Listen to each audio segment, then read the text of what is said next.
Oh, what a win for Jonathan Milan. What a hectic finish. I don't like watching those very much. They're thrilling, though, I've got to say. Look, watching that from the outside, you're often in the middle of all of that. How does it feel when you see all the chaos from our perspective? Oh, it's almost better being in the middle of the jungle. It's horrible to watch, and I think coming into that the final few kilometres there, you could almost sense there was going to be a crash. There was guys crossing and, chopping all over the place, and that's a typical headwind sprint. When you're in the wheels, it's so easy, and compared to being on the front. So you always feel like you can move when you're behind, and as soon as you hit the front, obviously it hits you straight in the face, and you can't stay on the front for that long. But headwind sprints are notoriously the most of the sketchy ones. Yeah. It sounds so strange, but if you're new to cycling, obviously when you get on your bike, a headwind makes it so much harder. But when you're in a bunch like that, the headwind slows the riders down at the front and makes it easier to sit in behind. So there's always people just behind with enough power and enough energy to go round. So it makes timing incredibly important. It makes it chaotic and very dangerous, like we saw today. Yeah, well, look at that crash in a little bit more detail and exactly who was caught up in it and who almost was caught up in it. But Jonathan Milan, his 10th professional win, 2 at this Giro D'Italia, and the first time we've had a sprinter doubling up in the last 2 Giri, Adam. It's huge, isn't it? Massive. Honestly, it just reminds me of Marcel Kittel. Yeah. Like the way that he sprints, he's not like that big acceleration, big punch. He just holds on to that high power. If you look at him and Malia then, they basically started side by side, and it was just the final 25 metres that he held on to that power, and Malia started to ease off a little bit. But he's just a monster, isn't he? He's like huge on the bike, he's massive, you can see him from a mile off in his purple bloody one-piece suit. He looks great, but he's just a machine.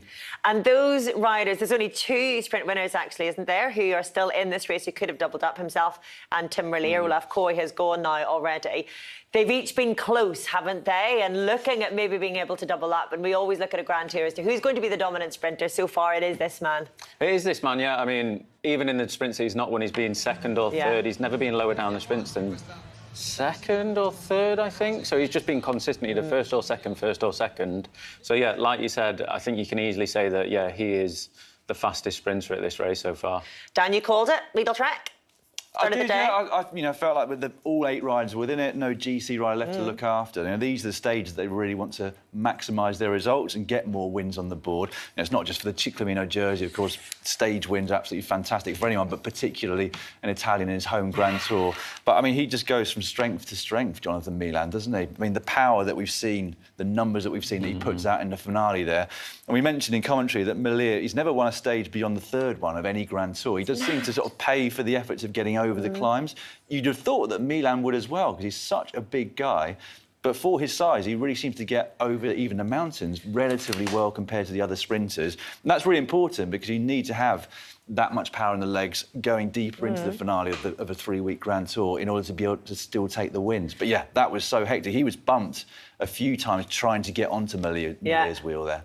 I mean, credit to Merlier never having taken a stage win after stage 3 of a Grand Tour and still finishing second, running close today, Adam. But let's look through that bumpy run into the line, because it was horrific. This is the crash first, so we'll go through the crash, see what happened. There's Jonathan Milan, a Trek rider, just looking like he's going backwards. Milan is following Merlier here. Then you've got Bauhaus here, and this Cofidis rider here, I'm not sure who it is, but he's in no man's land. He doesn't know whether to go that way, wait to go this way. So keep an eye on the Cofidis rider. I mean, it is a mess, but wait until you see the Cofidis rider here. So as he's moving up on the right-hand side, the Trek rider here gets bumped a little bit. This causes the Cofidis rider to move, and then the Wanty rider, the first to go down, it's like a ricochet effect. These guys start to move right, and he's moving back left.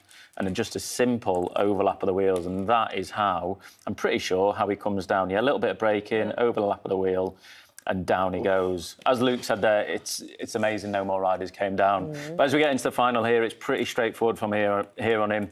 You got Bert van Leeuwenberger on the front, leading out Tim Merlier here. Then you got Milan behind, Groves behind him.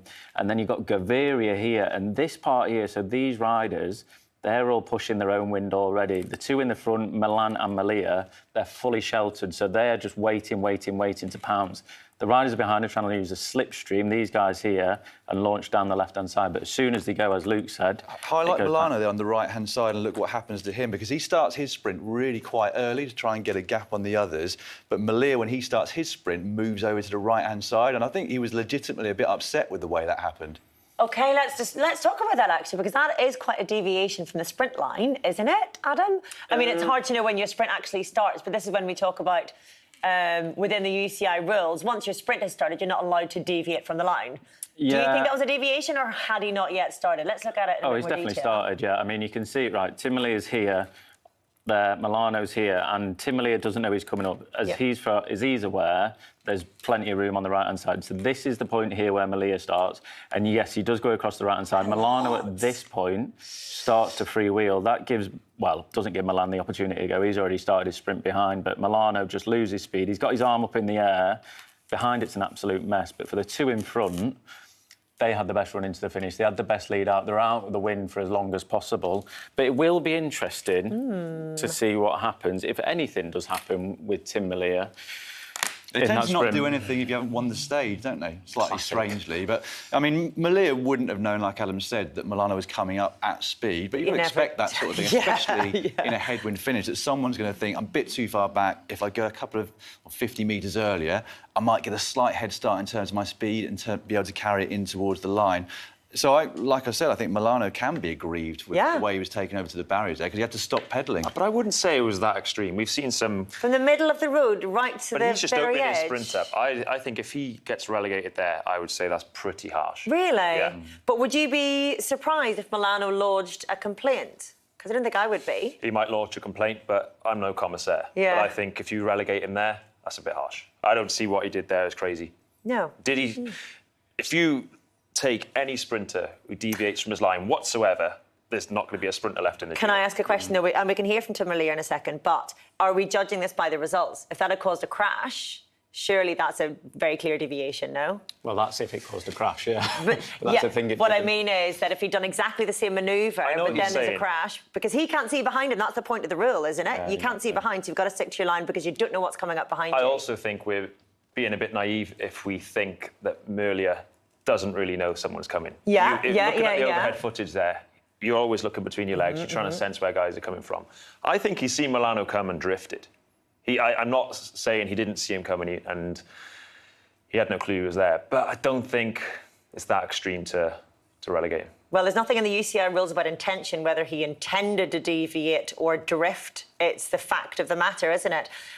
It'll be interesting to see, and it'll be up to Milano, really, or anyone else can lodge a complaint if they decide to do so. As you say, Dan, it's more likely whenever the rider who has deviated or is thought to have deviated actually wins the stage. Different here, but whether Milano then thinks this deprived him of an opportunity to go for it because he was in a good position. Yeah. I think... Sorry, go on. Sorry, I'm thinking in my head out loud. You carry on. I was just going to say, what reason can Malia give for deviating over to the right-hand side of the road? I mean, I know what it is. You want to only have people able to pass you on one side and not on both sides. But if that balks the riders that are trying to sprint up from behind, to me, that's just blocking them.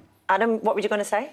It's completely irrelevant to that. It's just the gear in between Milan and Malia there. Malia is in a massive gear, not massive, but it looks like he's one bigger than Milan. If you watch Milan, he looks like he's pedalling really quick. Doesn't he always? He does, yeah, but if you look at Malia, it's like it's a lot smoother sprinting style. But I think into a headwind like that, once you get to that point in a big gear, your legs start to lactate a lot quicker than what they do if you're in a smaller gear. So I think if you can see this from the overhead shot, you should be able to tell, even from this angle, like the speed they're pedalling. Milan, to me, he always looks like he's under-geared, especially in mega-fast sprints. Today wasn't a hugely fast one into a headwind, but Malia, if you watch on the right-hand side, he looks like he's just shoving a gear, really pulling on the bars.